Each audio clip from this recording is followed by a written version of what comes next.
Hello दोस्तों, मैं आपका दोस्त दीपक और आज चैप्टर नंबर लाया हूँ मैं आपके लिए 6 लाइंस एंड एंगल्स, रेखाएं और कोण। इसमें कुछ बच्चों को डाउट्स था तो मैंने सोचा स्टार्ट कर दूँ मैं। अब देखिए यहाँ पे प्रश्नावली 6.1 एक्सरसाइज 6.1 है, ठीक है। और 6.1 का ये पहला क्वेश्चन है। तो पहला क्वेश्चन मैं रीड कर देता हूँ आपको, फिर उसके बाद सॉल्यूशन करेंगे, ठीक है। तो पहले क्वेश्चन में क्या है कि आकृति 6.13, ये आकृति 6.13 है। आकृति 6.13 में रेखाएं ए बी और सी डी बिंदु ओ पर प्रतिच्छेद करती है। अब देखिए, ये ए बी ये वाली लाइन है और ये सी डी ये वाली लाइन है। तो इस वाली लाइन पर ये वाली जो लाइन है वो ये ओ वाली पॉइंट पे, इस वाली पॉइंट पे क्या कर रही है, प्रतिच्छेद कर रही है, ठीक है। और एंगल ए ओ सी और बी ओ ई 70 डिग्री दिया है। ए ओ सी और बी ओ ई ये 70 डिग्री दिया है और बी ओ डी 40 दिया है। बी ओ डी ये हमें कितना दिया है, ये हमें 40 दिया है, ठीक है। हमें क्या निकालना है, हमें निकालना है बी ओ ई और प्रतिवर्ती सी ओ ई, ये हमें दो चीज़ें निकालना है। तो चलिए सबसे पहले देख लेते हैं जो जो चीज़ें हमें गिवन है वो देख लेते हैं। G I V E N given दिया हुआ हमें angle A O C plus angle A O C plus angle B O E is equal to 70 degree और angle B O D is equal to 40 degree. जैसे A O C और B O ई जो है वो 70 degree दिया हुआ है और बी ओ डी 40 डिग्री दिया हुआ है, ठीक है। और हमें एक चीज़ और फाइंड करना है। देखिए हमें क्या करना है, हमें फाइंड करना है, क्या फाइंड करना है हमें, एंगल बी ओ ई, ठीक है, एंड प्रतिवर्ती एंगल सी ओ ई, ये दो चीज़ फाइंड करना है। चलिए फाइंड करते हैं। एक चीज़ और, सी ओ ई प्रतिवर्ती सी ओ ई फाइंड करने के लिए, प्रतिवर्ती सी ओ ई फाइंड करने के लिए आपको क्या करना पड़ता है, 360 में से एंगल सी ओ ई मतलब कि ये होता है ये रिफ्लेक्सिव। देखो प्रतिवर्ती का मतलब क्या हो गया, सी ओ ई एम, तो इसका प्रतिवर्ती क्या हो गया, ये वाला, ठीक है। इसका मतलब क्या हो गया, इस वाले का प्रतिवर्ती क्या हो गया, ये वाला हो गया। तो ये अंदर वाला हो गया सी ओ ई और ये बाहर वाला हो गया, ठीक है। तो हमें ये निकालना है और ये निकालने के लिए हमें ये चाहिए, ठीक है। तो अब चलिए करते हैं। और एक चीज़ और, प्रतिवर्ती का मतलब होता है, अगर प्रतिवर्ती का मतलब क्या होता है कि प्रतिवर्ती एंगल जो होता है, जो रिफ्लेक्सिव एंगल होता है वो क्या होता है, रिफ्लेक्सिव एंगल आप बोल सकते हैं कि 180 डिग्री से तो भैया ज़्यादा होगा लेकिन 360 डिग्री से कम। वो एंगल जो 180 डिग्री से ज़्यादा हो 360 से कम हो उसे कहते हैं रिफ्लेक्सिव एंगल, मतलब प्रतिवर्ती एंगल कहते हैं। उसको हम क्या कहते हैं, प्रतिवर्ती कोण, ठीक है। ये ध्यान रखिएगा, ये बस दो चीज़ ध्यान रखिएगा और ज़्यादा कुछ नहीं ध्यान रखना। स्टार्ट करते हैं। अब देखिए यहाँ पे क्या दे रखा है, एंगल ए ओ सी और angle B O D. Angle A O C plus angle A O C बराबर है एंगल बी ओ डी के। क्यों भैया, शीर्षाभिमुख कोण, शीर्षाभिमुख कोण, जिसे इंग्लिश में वर्टिकल अपोजिट एंगल कहते हैं, वर्टिकल, ठीक है, O double P O S I T, opposite angle, ठीक है, वर्टिकल अपोजिट एंगल कहते हैं। क्या होता है vertical opposite angle, let suppose देख लेते हैं, इस वाले और ये वाला अगर इसके फेस के सामने इसका फेस होगा तो इसका मतलब वर्टिकल अपोजिट एंगल है, और इसके फेस के सामने अगर इसका फेस होगा इसका मतलब ये भी वर्टिकल अपोजिट एंगल है। अगर ये 40 डिग्री है तो ये 40 डिग्री होगा और ये अगर 20 डिग्री है तो ये 20 डिग्री होगा। रीज़न क्या है, वर्टिकल अपोजिट एंगल, ये शीर्षाभिमुख कोण है, ये कॉन्सेप्ट है, ये समझ लीजिए, ठीक है। अब देखिए यहाँ पे क्या होगा, तो हमें एंगल बी ओ डी दिया है 40 डिग्री और अगर ये ए ओ सी और बी ओ डी शीर्षाभिमुख कोण है तो इसका मतलब एंगल ए ओ सी का भी वैल्यू क्या आएगी, 40 डिग्री। क्यों, रीज़न ये रहा, ठीक है। अब देखिए तो हमने ए ओ सी और बी ओ डी निकाल दिया, ए ओ सी और बी ओ डी, ठीक है। देखिए ए ओ सी, अब ये भी कितना आ गया, 40 डिग्री आ गया, ठीक है। अब ए ओ सी 40 डिग्री हमारा आ चुका है।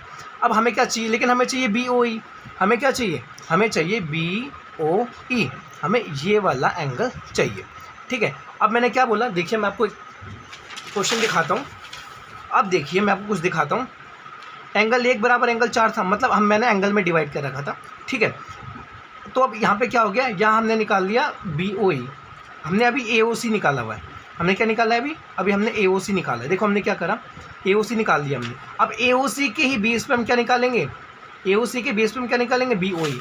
अब देखिए क्यों निकालेंगे हम बी ओ ई, क्योंकि हमें दिया हुआ ए O C plus B O E दिया है 70 डिग्री, ठीक है। मतलब A O C plus angle B O E दिया है 70 डिग्री और ए ओ सी अब हमारे पास है कितना, 40 डिग्री। अब हमारे पास BOE क्या नहीं आएगा, आप बताइए। अगर ये प्लस का मैं उधर ले जाऊँ बराबर के, तो 70 में से 40 लेस करूँगा तो एंगल BOE कितना आएगा मेरा, 30 डिग्री। आया नहीं आया BOE 30 डिग्री।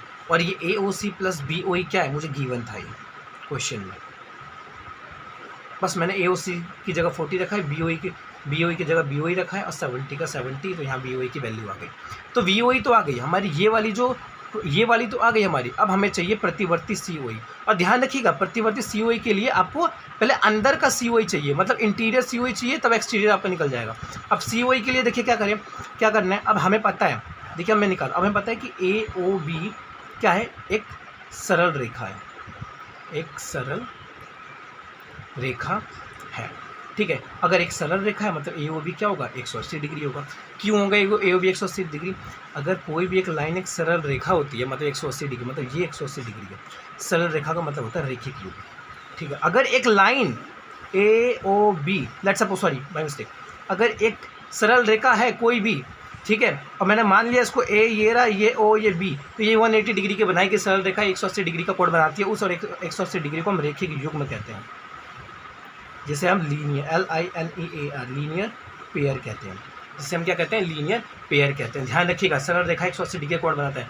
और सरल रेखा बनाने के लिए इसका मतलब क्या है, ऊपर के अगर मैं तीनों कोणों को जोड़ूंगा तो 180 डिग्री का कोण मेरा क्या हो जाएगा, बन जाएगा। डायग्राम में देखिए, ऊपर के तीनों कोणों को देखूंगा तो 180 डिग्री बनेगा। जोड़ने पे जोड़ देता हूँ, angle AOC plus angle COE plus angle BOE is equal to 180 degree. Reason क्या है, LP for what, linear pair.